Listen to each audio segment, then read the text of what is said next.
Welcome to Healing the Spirit, a space where we awaken our creativity, deepen our connections, and remember who we are through the lens of astrology, archetypes, and art making.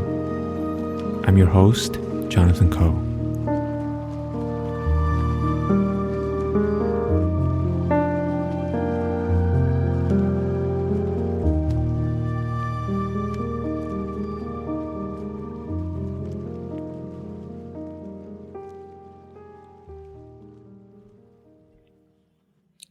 Hello everyone, welcome to Healing the Spirit and welcome to this episode.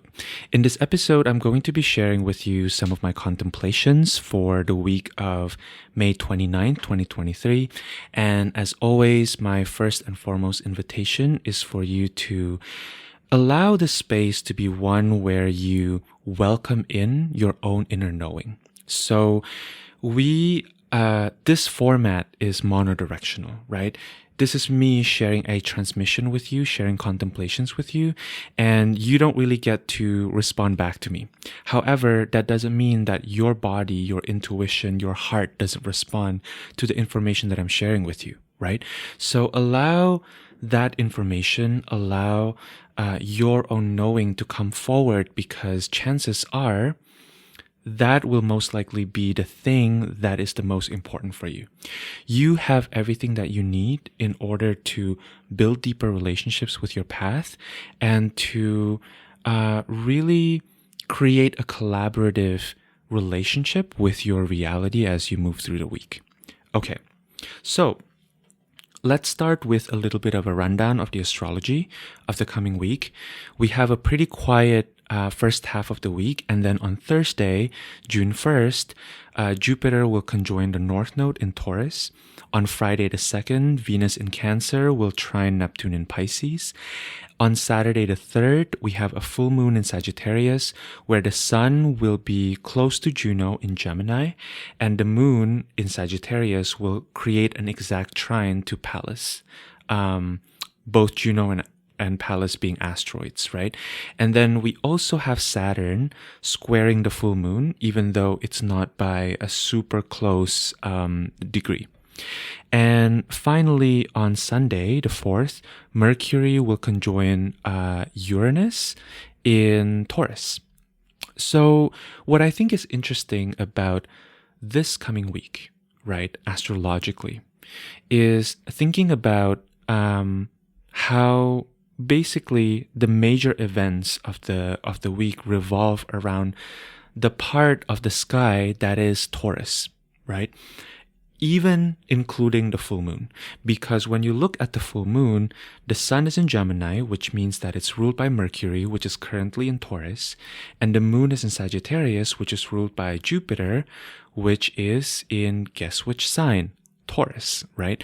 And so these Taurian questions, these Taurian energies are very alive for a lot of us. And so when I tune into what primary message is here for us this coming week, what I am guided to share with all of you here is that this is a really potent week if you want to make changes. There is something about the astrology, there's something about the energy of this coming week that is really a vessel for creating transformation on a conscious level. This is the kind of change that you're not just talking about, you're not just thinking about, but you're actually implementing, right? You're actually putting it down on your calendar and you are like deciding that I am going to become this kind of person. I am going to do these things that will contribute into who I become at the end of the month.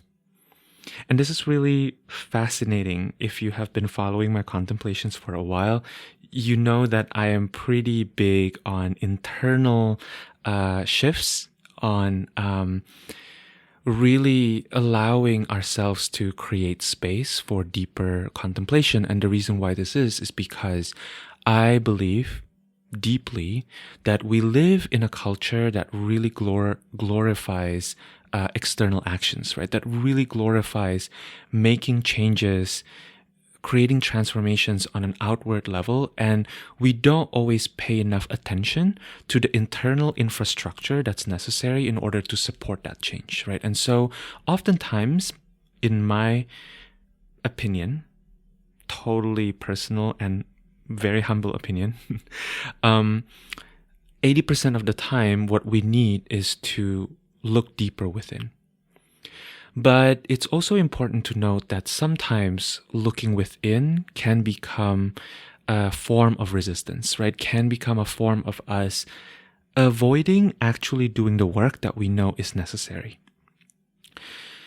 This week, I think, is really powerful for us to step into greater congruence around what we know internally to be true about ourselves, about what we are capable of, about what our spirit wants to express, and to allow that to really be made manifest in our reality, right? In our incarnate reality. And many of us have experienced implementing change that doesn't go super well, right? And let's just be real. Change is scary.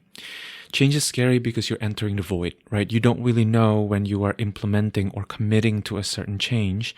You don't know what's on the other end of it, and so it makes a lot of sense that we don't always feel like change is safe, because it's not, right? There's something inherently unstable about change. And also oftentimes, not always, but very often when we are implementing change, what we're doing is we're moving in the direction that is different than what we've been used to, right? So it does require a little bit of relearning how to be, a reorientation of like how we've been swimming with the current.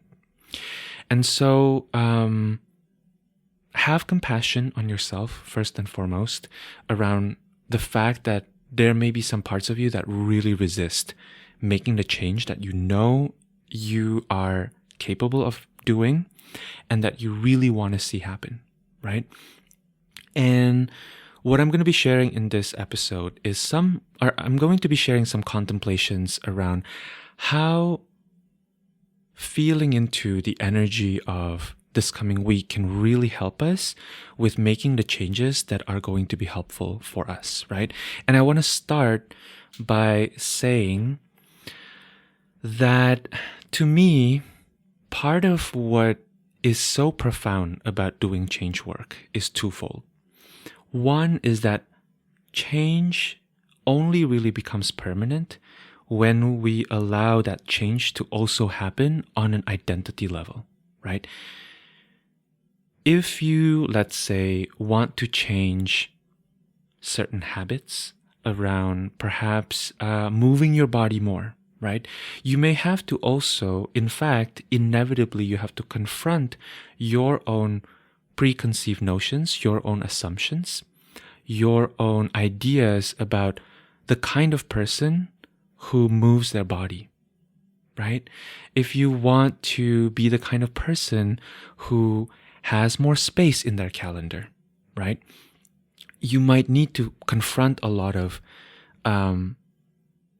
ideas you might have around laziness, which, by the way, I think is a construct, right? But you may have to really face that head on. Even though your brain knows that it's a construct, your body may not be fully on board. Your body may not be fully convinced that it is okay for you to not fill up every pocket of 5 minutes in your day with some activity, right? That it's okay to do nothing for 10 minutes.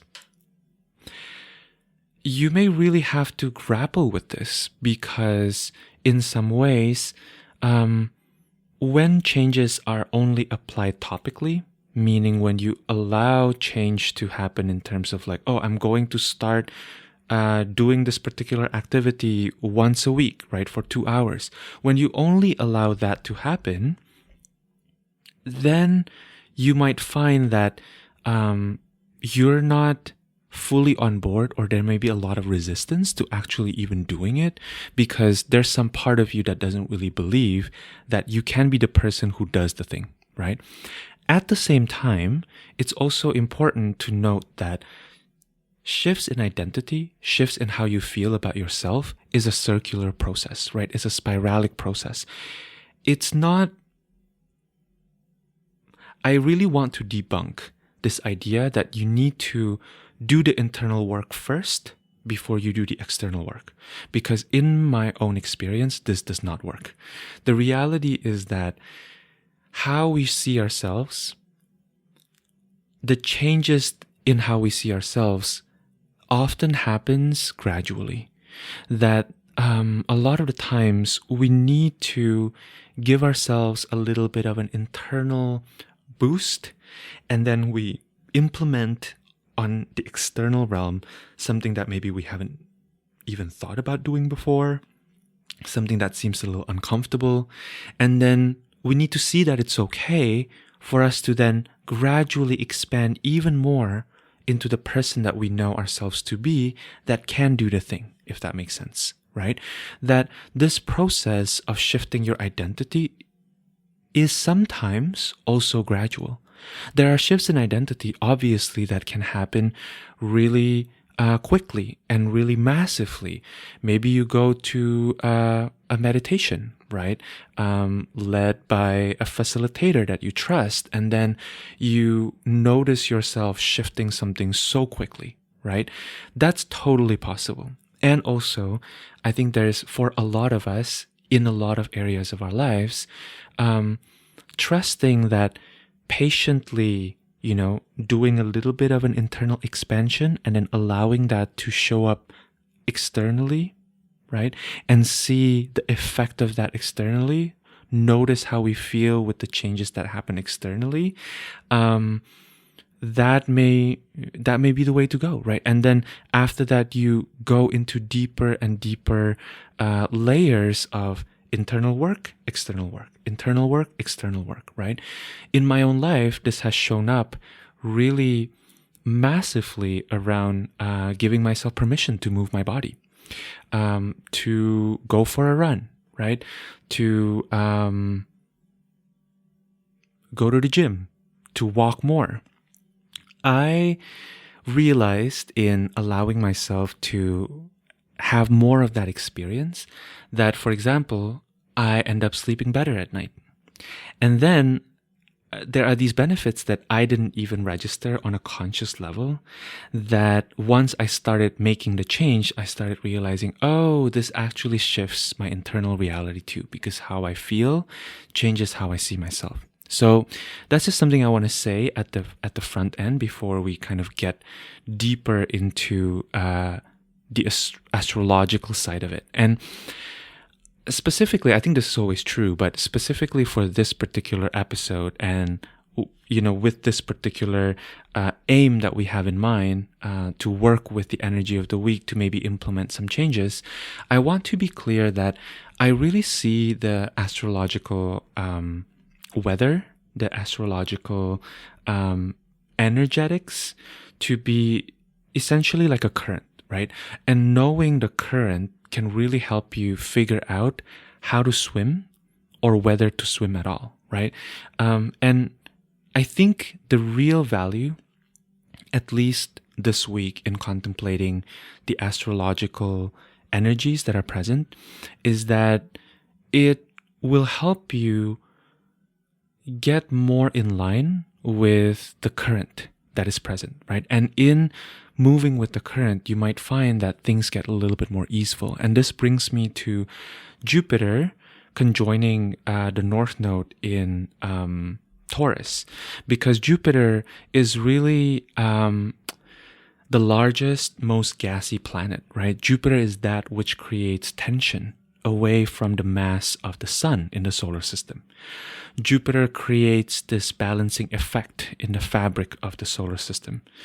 Jupiter is the teacher who shows us how to zoom out of the minutia of the problem, the details of the calculation, in order to more deeply understand the underlying question, the connective tissue of whatever it is that's in front of us, right?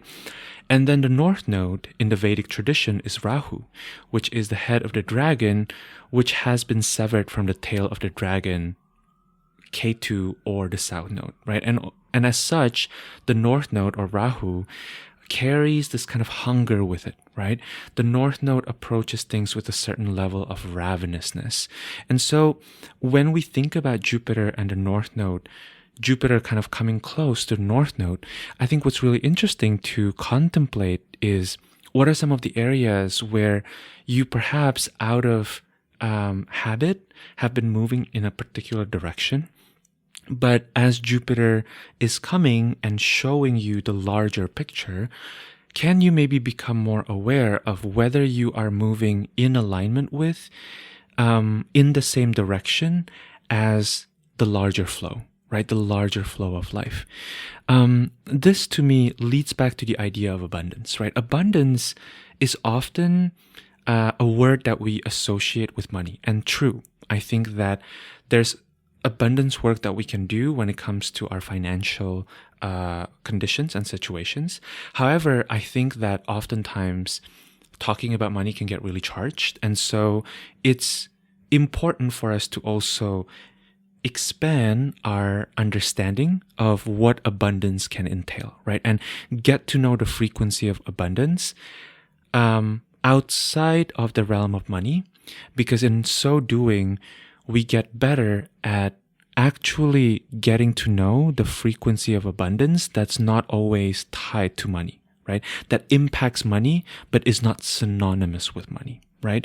And so you might want to do this by looking at certain areas of your life where things that used to work in your relationships, at your work, or in how you view yourself, it used to be your default and maybe still is your default, but now is no longer working for you. What are some of those areas, right? Because these are kind of the low-hanging fruits. These are the areas where it's actually ripe for transformation. It's ripe for change, right? And you only maybe need a little bit of a push so that you can switch into a different way of being. And one way that I think about this is I think about it in terms of like a river, right? If you imagine a river, when the river runs downward, there's a lot of energy available to kind of accelerate, to support the movement downwards, right? And yet, if you try to swim upwards, it will actually cost your energy, right? So you have an option here where if you follow the current and you go downwards, you might be going downwards faster than if there were no current, right? However, if you try to swim upwards, it actually ends up costing your energy. It ends up costing you, it becomes inefficient, right? Which sometimes it's not a problem, right? But it's good to know that we can have options. And so a lot of the times when we look at our lives and we look at areas or situations where things are no longer working for us, usually that's a really good sign that there's another flow that's available to us. There's another current that's available to us, right? And a lot of the times in spiritual circles, when we talk about flow, it's kind of like, I don't know, it's very woo, it's very ungrounded. Like we're just like, oh, just follow the flow of life. And it's almost, I can't speak for you, but personally for me, I can feel myself rolling my eyes, to the back of my head a little bit, right? When we're like, oh, just follow the flow. It's like, oh gosh, here we go.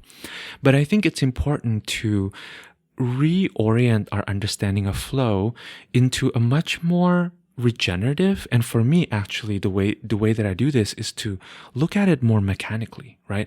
Rather than thinking about flow as this like airy-fairy thing, flow is actually simply a current, right? It's simply directionality. And so if you've been swimming upwards and things have been feeling really, really challenging for you, chances are there's something about how you feel you need to be or who you think you need to become that is not fully supported by what is available to you right now, right? That maybe, an example would be, you may be trying really hard, right? Like, okay, I'm going to give you a very New York example because I live in New York. I've had experiences where I'm really dogged. I'm really headstrong about going to a particular restaurant in the Lower East Side, right? And I want to go there at all costs, right? And I take the subway and I saw that, oh, there's construction on the F line. There are massive delays, right?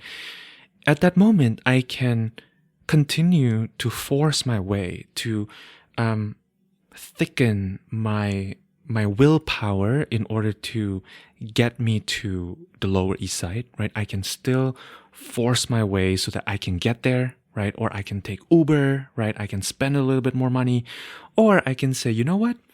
There's also a really good restaurant that serves the same cuisine in the West Village, right? I'm going to take the A train instead because there's no problem with the A train. And in fact, maybe there are more A trains, right, running. The frequency is a little higher because the MTA, which is the governmental body that oversees the New York subway system, is trying to overcompensate for the fact that the F train is currently, for lack of a better term, fucked, right? The F train being fucked. There is more available to me when I see that there's a possibility that I don't have to struggle so hard. What are some of the other ways that are, that may cause a little tiny ego death for me? There's a part of my willpower that's a little bit disappointed that I don't stick it out till the end, but may result in a much more easeful experience, right? And to me, this is what it means to choose abundance. Choosing abundance, especially to the mind that has been conditioned to consider that it is to glorify trying to do something, forcing your way to get a certain outcome at all cost, to the mind that has been conditioned to think that that's something to celebrate.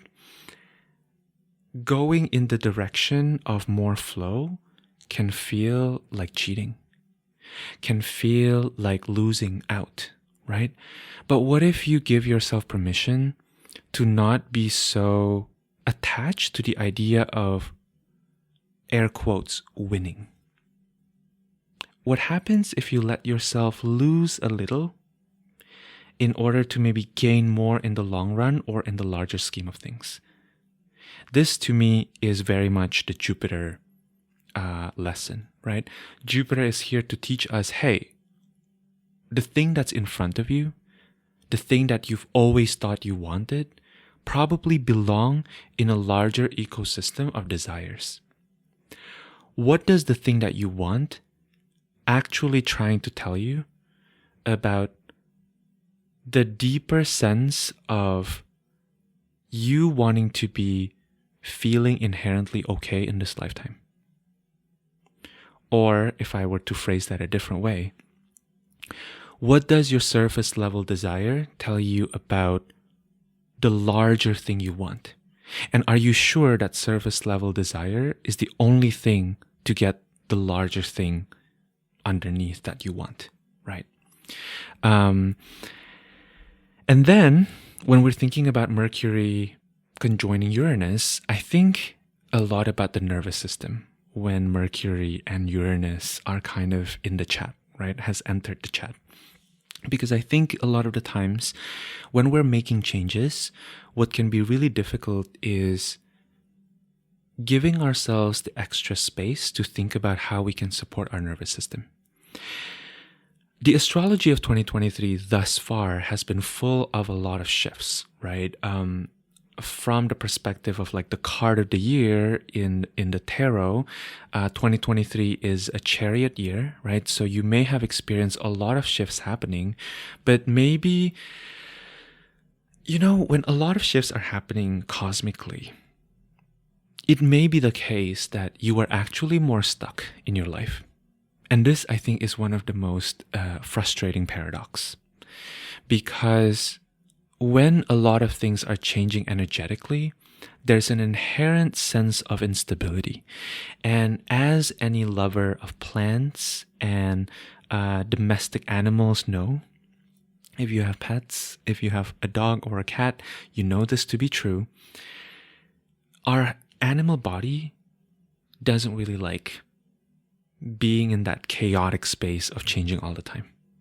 We prefer to have a certain level of stability, and I want to emphasize a certain level, right? Because everybody has different levels, and everybody have a different relationship to change. Some people may have a much higher tolerance for this, right? But in any case, when the water keeps shifting, when the energy or the direction of the wind keeps shifting, it may be really difficult for us to create pathways, create routines that can help us make meaningful progress, incremental progress towards the larger thing that we want, right? This is something that I personally, as an artist, always kind of struggle with a little bit, right? Because on the one hand, as an artist, you want to be inspired when you are working on your art. On the other hand, you also want to make sure that you have a certain rhythm so that you know that you are actually making progress, right? Because sometimes in order to get things done, especially when you are in that space from like 80% to 100%, 100% being completion, right? You kind of need to have a little bit of a rhythm. Because otherwise, there are going to be some things that you, if you are always reinventing the wheel, it's not the most, your body, your nervous system is going to be constantly in this fight or flight mode. And it's not going to assist you in really being able to go deeper, right? Which is sometimes necessary in order to make concrete changes in our reality. And so I think something to think about here is thinking about Mercury as a psychopomp, right? A psychopomp in the mythology is a guide who can move between worlds. The psychopomp essentially is able to usher souls, right, who are dying in the middle world into the underworld. And the psychopomp, in this case Mercury, is also able to transmit messages from the underworld to the above world. And in a lot of specifically Greco-Roman mythologies, right, when one is shifting from one world to another, often they need to pay a price. And the psychopomp, or Mercury in this case, often doesn't need to pay the price because it's literally Mercury's job to move between worlds. So why do I bring up Mercury, especially as Mercury as psychopomp in this particular case, right? I think that really feeling into what practices and which trusted processors, including humans and non-humans, can really help you regulate your nervous system as you are consciously making a change, right? Because oftentimes, even if we know that the change we want to enact, the change we want to create, is something that's really powerful or really good for us or really nourishing in the long run, oftentimes, when we give ourselves permission to go into that direction, what we find is that we're often confronted with the triggers that come up, right? For example, if you are hoping to have more rest in your day, you might find that what you end up confronting is the part of you that doesn't know how to rest, right? That is constantly anxious, that constantly is in survival mode over, am I going to get this work done? Right? Or am I going to be able to tend to everybody's needs? If you want to bring in more time, maybe to focus on your art or focus on that which brings you a lot of pleasure, you might find that you have been operating with a certain way of being that restricts your access to that pure channel of creativity, of joy, of inspiration, right? You might find a lot of constipation in your system.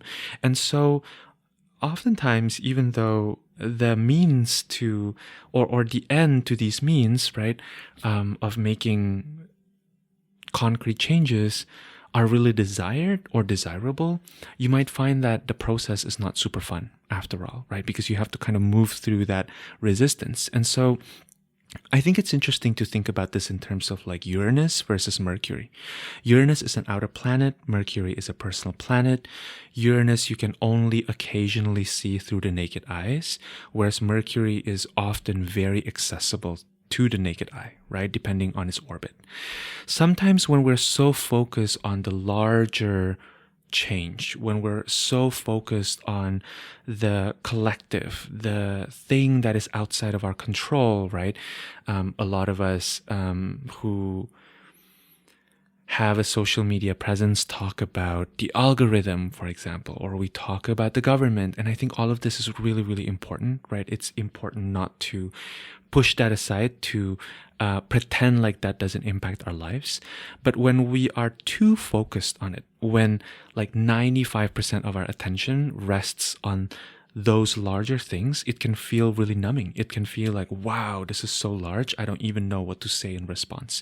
You can experience yourself going through like an actual nervous system shutdown when you are realizing your smallness in relation to the object, right? So with Mercury, I think it's important to feel into what practices, which trusted processors can help you create a little bit of movement, right? Maybe it's engaging in breath work. Maybe it's engaging in going outside, right? And just literally noticing the sky. You know, there can be such a huge difference when you are stuck inside at home, or when you've spent a lot of your time indoors, where you literally have walls, right? If you're lucky enough to have a home, you have walls, ceilings above your head, versus when you go outside and you literally have no ceiling and it's just the sky, right? These little things, the mundane, what I call pattern breakers or pattern interrupters, can really help you in shifting something, right? And in the shifting, oftentimes you simply get out of the grid and then you enter into a larger labyrinth, right? And when you enter the larger labyrinth, there's less of a feeling of stuckness and more of a sense of adventure. So I think that resistance is a really normal part of this work, right? And also we can work with resistance. One of the ways to work with resistance is to ask yourself one of two questions, right? Or maybe both questions. One is this resistance mine? Or is this resistance someone else's? Oftentimes, I'm going to give you a very real example from my own life. I have been really curious and fascinated by the system of human design for a while at this point. I got my first reading maybe about a year and a half ago, and it took me a long time to actually claim that and to be okay with my curiosity about the human design system, because I had all of these stories that when I actually investigated them, like for example, some of these stories are like, I don't know, I've seen on social media, you know, people saying, oh, human design world can be so culty, blah, blah, blah, right? And I'm sure all of that is true, by the way. I'm not making fun of that question, right? I think that is a very valid question. I think when we are working with systems of wisdom, when we are working with communities, right, who are talking about spirituality, talking about our this dimension of us that is the spirit that we can't always touch, right? We have to be discerning. You know, we have to ask questions. I think these questions are very important. And also at the same time, I realized that I was asking these questions before I actually allowed myself to more deeply engage with the system itself, right? How can I know if these questions are even valid if I don't let myself get into the room and start talking to the people, so to speak, right? Like, I'm kind of imagining this the scene in my head, you know, from like, I don't know, like a movie, an imaginary movie, right? Of like, you've been hearing about your neighbors from other neighbors. Other neighbors have been gossiping about this particular neighbor, but you've actually never gone into their home. You've never actually interacted with them. You've never even really seen how they live. And so how do you know if the concerns that other neighbors have is even a thing when you don't have direct experience or relationship with these people who are living, who are living next to you, right? Like this particular neighbor, how do you know if the other neighbors gossiping about them, if it's even valid, if you've never had a relationship with these neighbors, So hopefully that's a metaphor that makes sense to you. But I think a lot of the times, a lot of resistance can come from us hearing other people's voices before we hear our own voice. And this is not to say that your own voice is more correct or more important than anybody else's voices, right? This is not an encouragement of uninhibited megalomania, but rather this is an invitation to allow yourself to value the genius of your own experience more, the intelligence that's inherent within you, allowing yourself to have your experience more than what other people may have to say based on their experiences about the thing that you are desiring or the thing that you feel yourself interested in doing, right? So that's question number one. Is this mine or is this someone else's, right?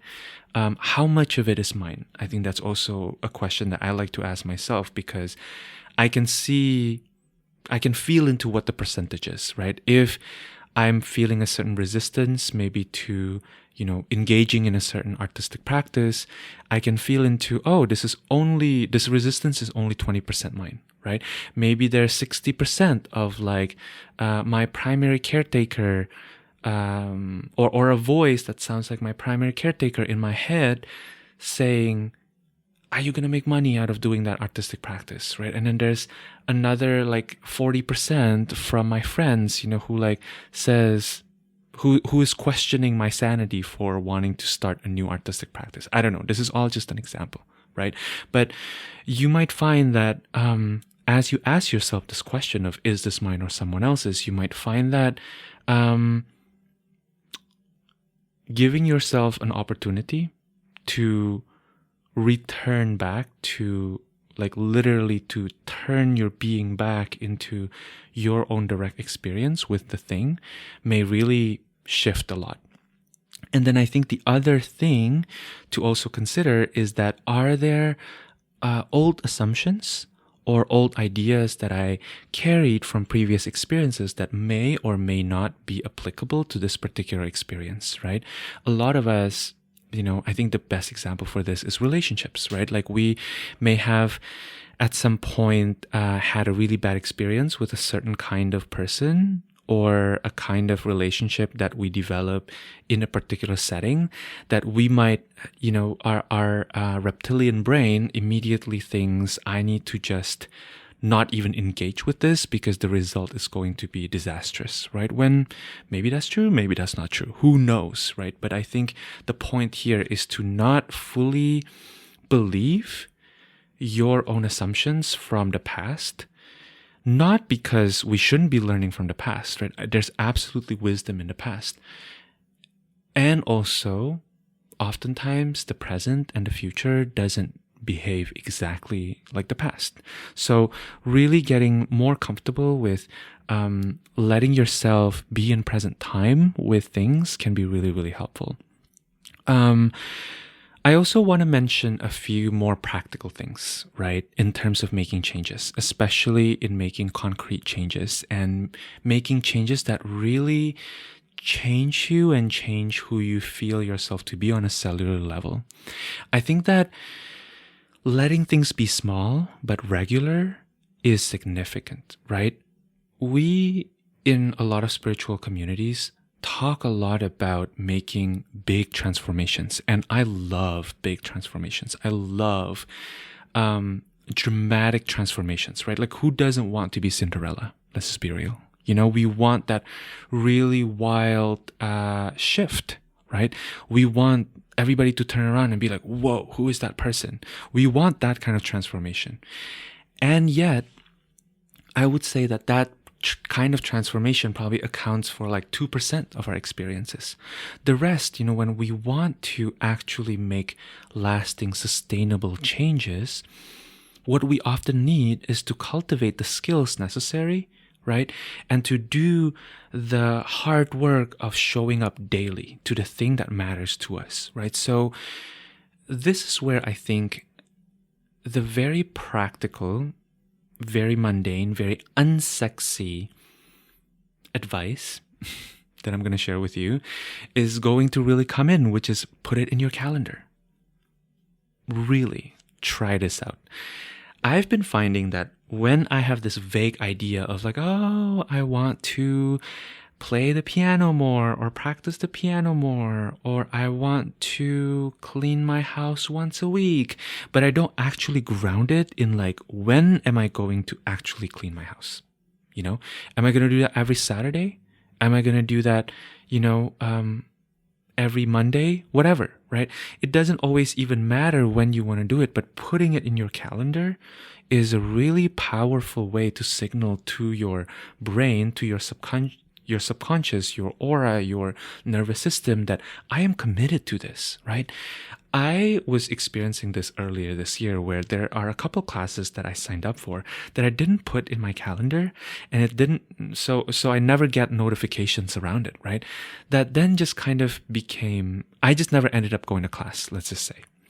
But when I actually put it into my calendar, when I commit to sitting down and putting it into my calendar, my whole being shift. It didn't automatically translate to me, religiously going to the class, which I don't even know if that's necessarily the point, but it changed how I orient to the class. It changed my attitude to the class when I know that it's in my calendar, even if I don't end up going, right? And I think this is also an important time for me to remind you to find a way that works. For some of us, you need to do this manually. You need to put this in a physical planner. And for others, you may be totally digital. Like for me, putting it down into a planner doesn't do anything. But if I put it into my calendar, my Google Calendar, and it pops up as a notification, it's massive. There's just something about my being that's like, okay, we're doing this now. So that can be really helpful. Another thing that can be really helpful on a practical level is setting a container. This is something that I always forget to do, admittedly. However, the reality is when we're starting a new habit, when we're making change, right? Again, we have been so used to maybe moving in the direction that is against what our soul truly desires, that we think that swimming upstream is the way to go, right? When actually, on a soul level, you know that doing the thing will be really good for you and that you will really love it, right? Those of you who have an on and off relationship with meditation knows exactly what I'm talking about. You know exactly how you are when you're not meditating, and yet you are still like, I don't want to meditate, So I think giving yourself permission to, even right now, just feel into this, right? Is there a habit that you want to begin taking up? Is there some sort of change that you would like to create on a cellular level? And can you translate that into something that you do on a regular basis? And how much time do you think you want to spend doing it on a regular basis? So I'm going to give you an example. Let's go back to my meditation example. I want to revive my daily meditation practice, right? And I think maybe I need 20 minutes each day in order to feel pretty good about myself. So what I would do is I would ahead of time tell myself that the goal is to meditate 10 minutes a day. Slash that time by half, right? When you create a container, make it really light for you so that you will overachieve rather than underachieve.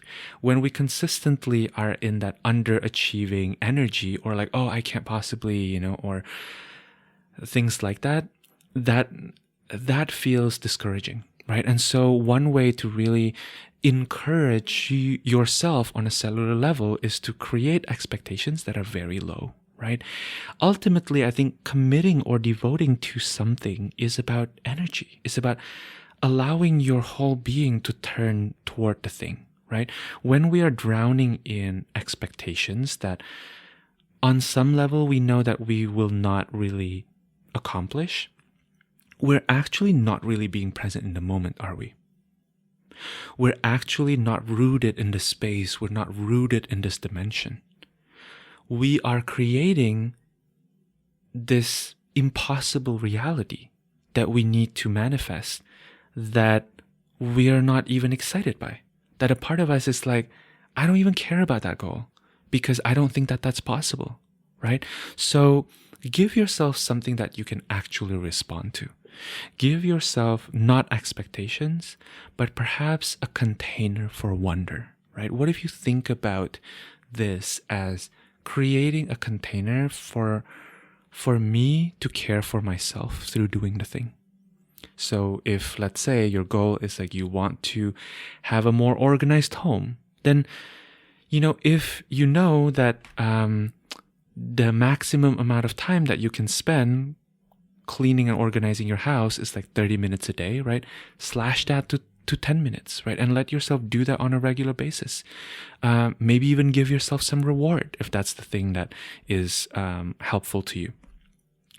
From an astrological perspective, one thing you can do that I found to be absolutely magical is actually to collaborate with the energy of the planets, right? And so, some of you may know about planetary days, right? Or just, that each day is associated with the planets. Monday is Moon's Day, right? So, Monday is associated with the moon, Tuesday is associated with Mars, Wednesday is associated with Mercury, Thursday with Jupiter, Friday with Venus, and Saturday with Saturn, Sunday with the Sun, right? So you might want to feel into this, right? Because for some of us, it may be really helpful to know that, hey, I'm going to do something on Saturn's day that relates to Saturn for me. Maybe a Saturnian thing that I like to do is like, for example, like this podcast, right, is something that feels quite Saturnian because I show up consistently to these weekly contemplations. And so maybe you want to schedule that for Saturday and then allow Saturn to support you, or to allow yourself to feel supported by Saturn, right? That may be really helpful for some of you. Okay, so I hope that you have a really beautiful, creative week.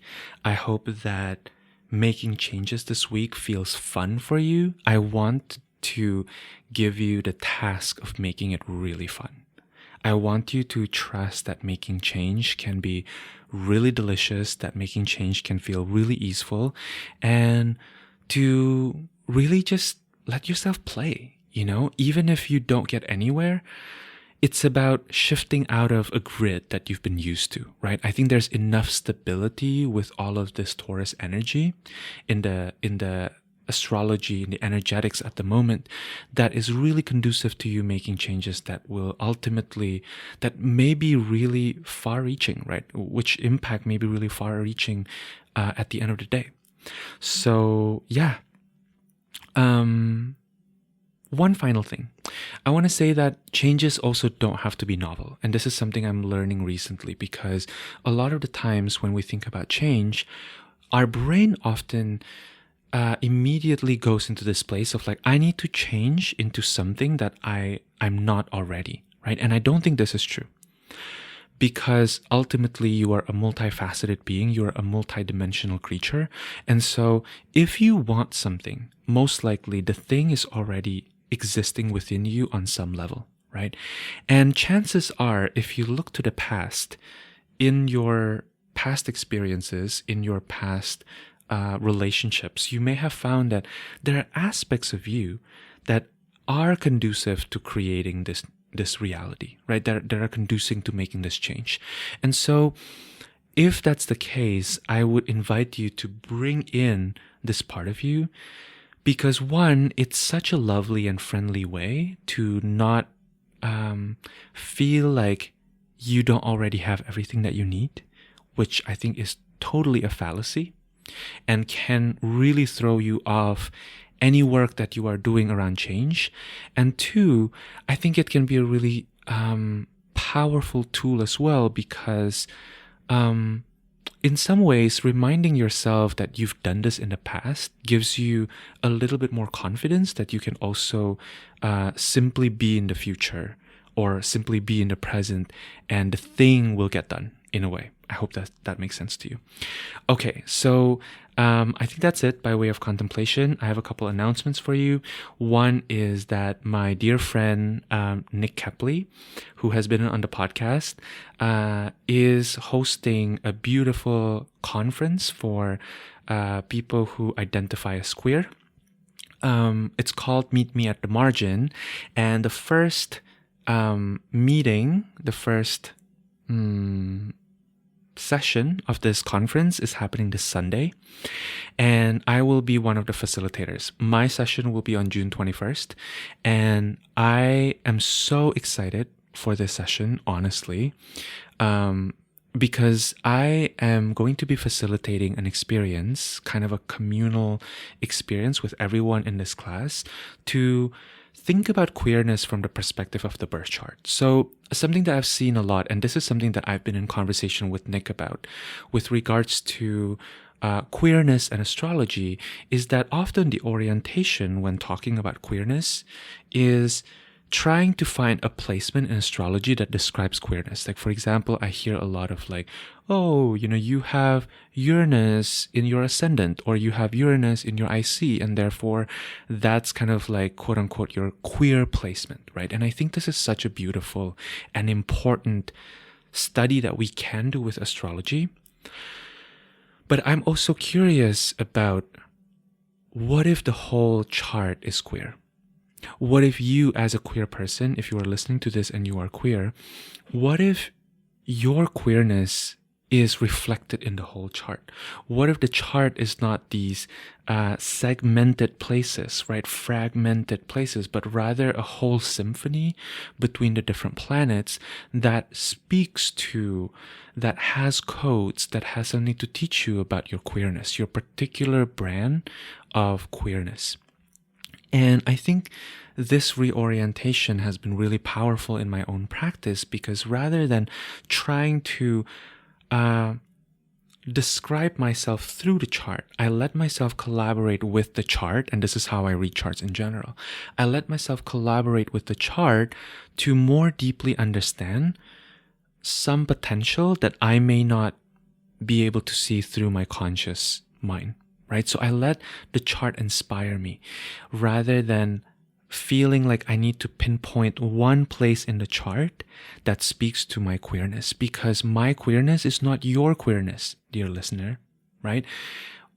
If you identify as queer, your queerness is coming from a very different experience, coming from a very different positionality, coming from a very different place than my queerness. And so it feels really important for me to begin really allowing the method to be as expansive as the concept. And so in this workshop that I will be doing, and there will be other, by the way, there will be other queer amazing thinkers and facilitators who also will be present throughout the month of June, which is Pride Month. And I hope this encourages you to really check out Meet Me at the Margin. But in this particular experience, I am not going to come in as someone who has done a lot of research and has a hypothesis about how to find queerness in the chart, right? That's not the stance that I'm going to be coming into this experience with. Rather, I will be coming to this experience bringing my whole self, bringing my love of astrology, and not assuming that I, as the facilitator, has the answer. And rather, what we will do is together, we will create a communal mirror into which we can look at our charts, look at different volunteer charts for participants who want to volunteer their charts, and into which we can start to see our queerness reflected, right? What are the ways in which my queerness is similar to yours, and what are the ways in which my experience of queerness is different to yours? And in understanding the specificity of the birth chart, right? And this incredible garden of wisdom that the birth chart holds, one may start to see and appreciate the diversity that's available inherently in our queerness, right? The oceanic possibilities that queerness holds.